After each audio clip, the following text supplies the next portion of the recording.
Hello Mike testing 1 2 4 બધું બરાબર છે. લેજો ચાલજો.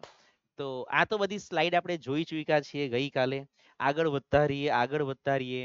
અચ્છા આ પેલું કંઈક એને ડાઉન સ્ટેપ્સ કરેલું હતું.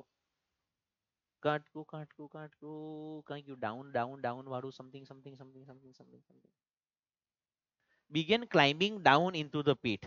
કીડીઓ પેલી લટકી લટકીને નીચે ઉતરતી અને પછી કે ને કે પેલી કીડીઓને ઉપર લાવી. એ એક શબ્દ હતો કંઈક સમથિંગ કે ભાઈ જે કીડીઓનું જે ઇન્ટેલિજન્સ જે ખરું yes is very close to human intelligence.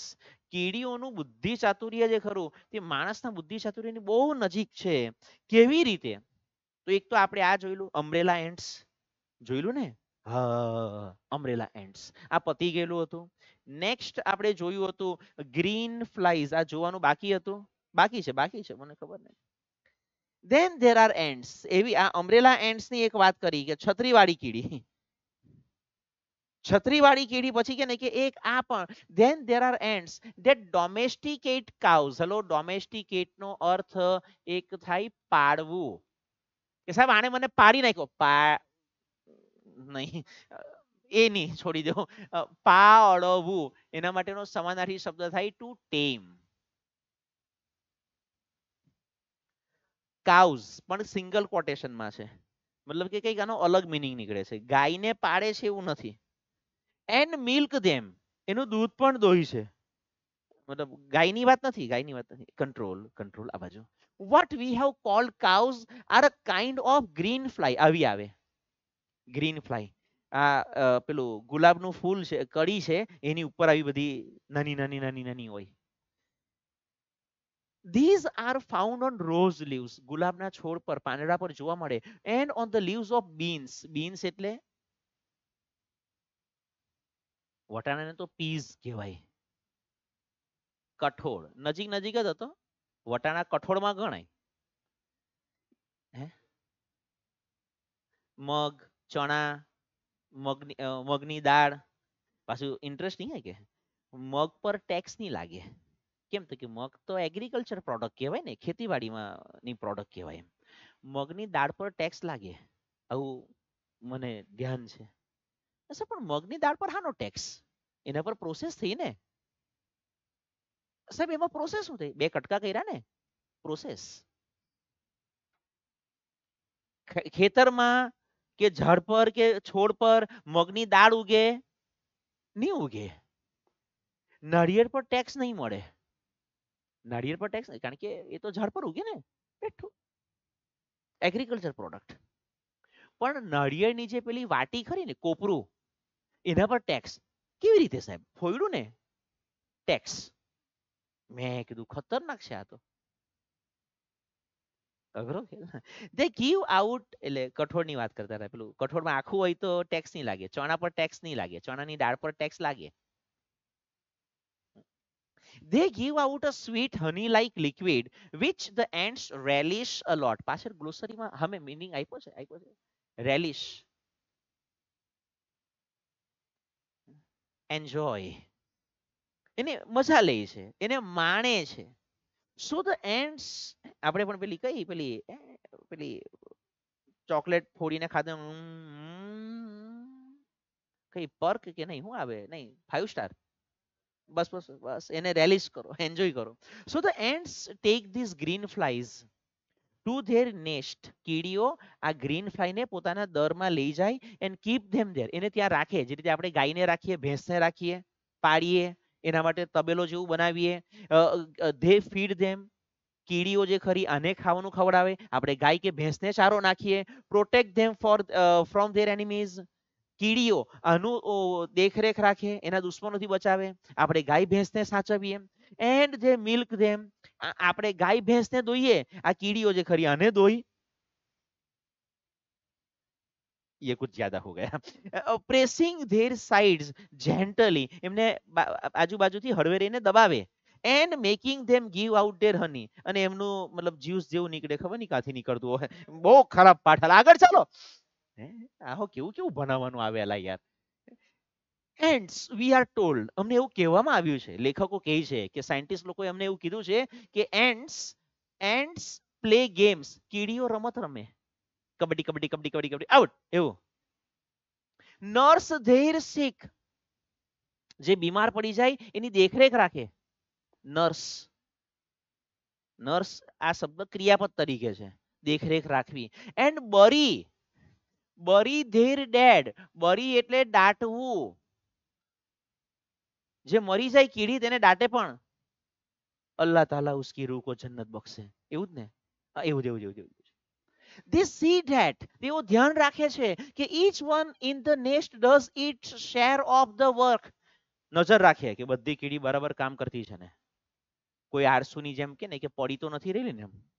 And that no one is allowed to be indolent. Indolent એટલે lazy, lazy એટલે આળસુ. વાહ.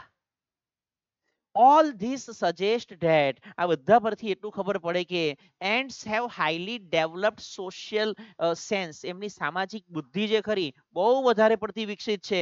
And perhaps some system of government, જે રીતે આપણે ત્યાં પણ હોય ને સ્કૂલમાં પ્રિન્સિપાલ હોય, સુપરવાઇઝર હોય, પછી કે ને કે કંઈક પેલા શિક્ષકો હોય, એની નીચે અંડરમાં પટાવાળા ને પેલા સફાઈ કામદાર ને એવી રીતે હોય, એક પદ્ધતિ છે. આ લોકોની પણ એવી પદ્ધતિ છે. There are ants that keep other ants as a slave. Hello, slave એટલે બીજી કીડીઓને ગુલામ તરીકે રાખે. ખતરનાક. One such type is powerful red ant which is found in Europe. યુરોપની અંદર જે ખતરનાક પાવરફુલ લાલ કીડી, મોટી મોટી છે, કીડી નથી કીડા છે. Their slaves, એમના જે ગુલામો ખરા, are taken from a type of black ant.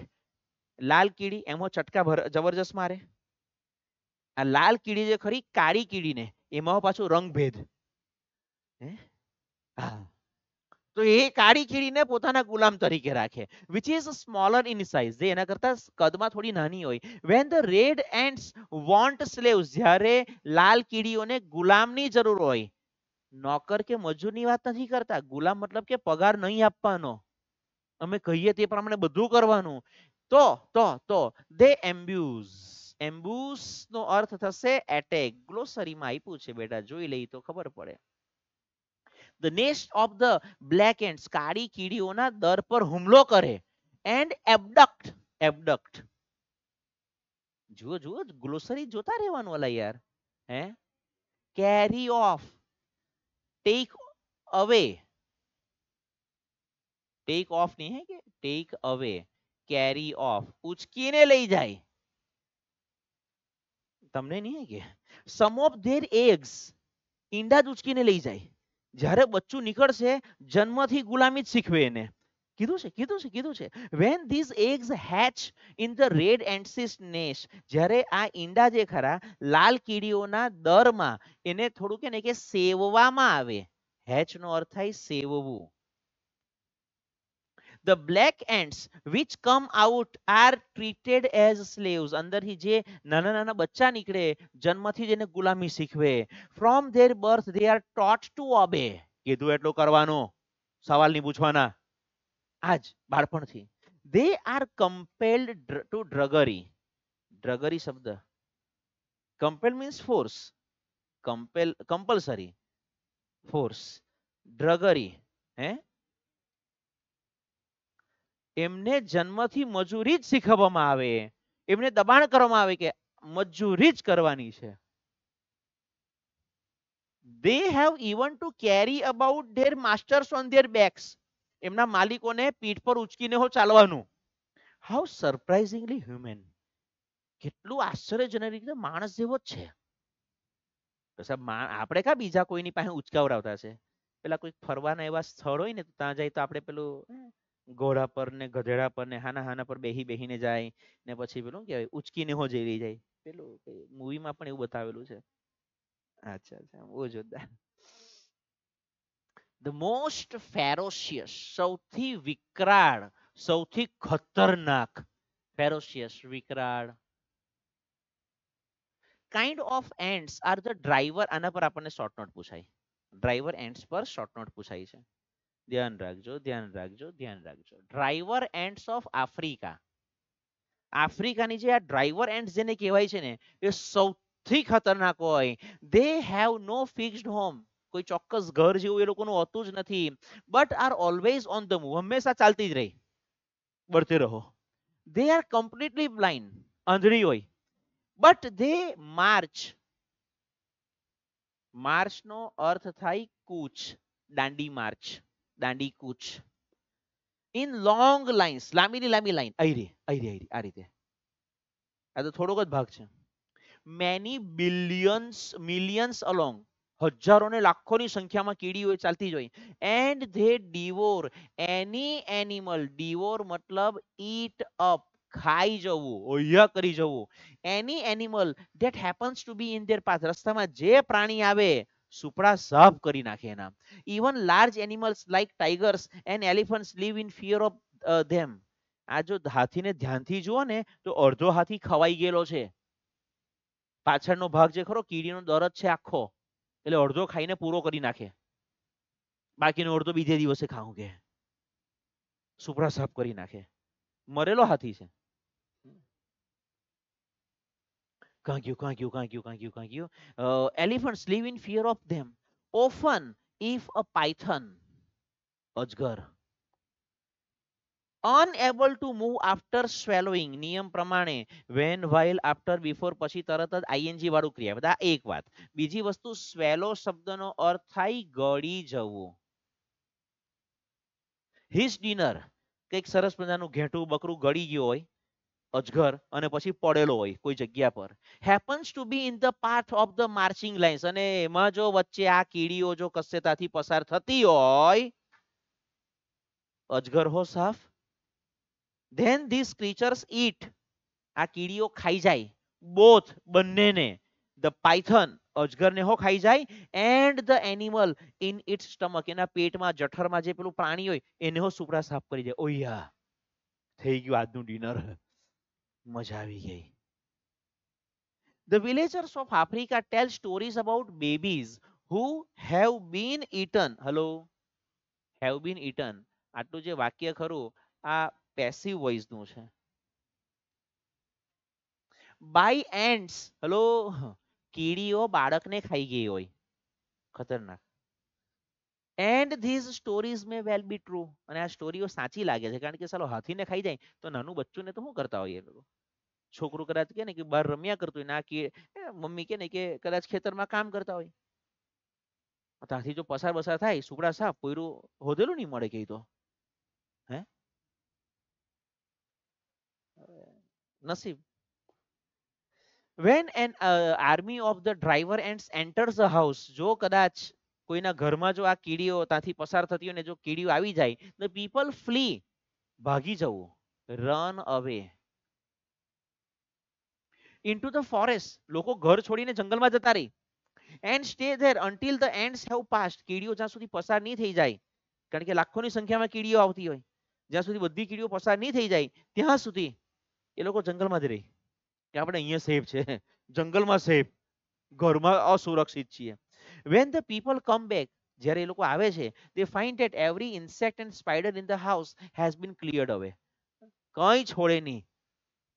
કીડો, મંકોડો, કે ને કે પેલું આ મચ્છર, આ સ્પાઈડર એટલે શું કહેવાય પેલો કરોડિયો, જે હોય તે બધું સુપડા સાફ કરી જાય. ખતરનાક. બાય ધ વે, આ વાક્ય જે છેલ્લું આપેલું છે તે પણ પેસિવ વોઇસ નું છે.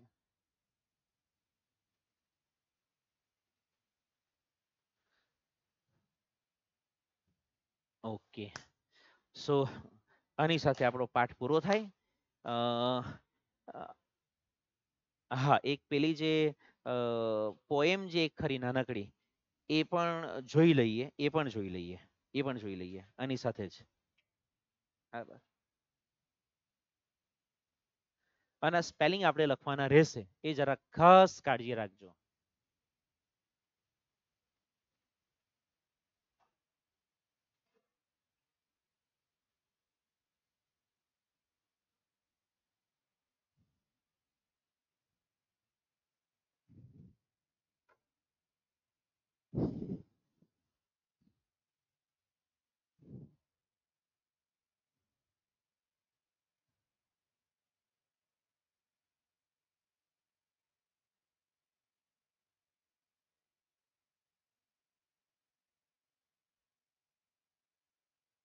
ચાલો જોઈ લઈએ.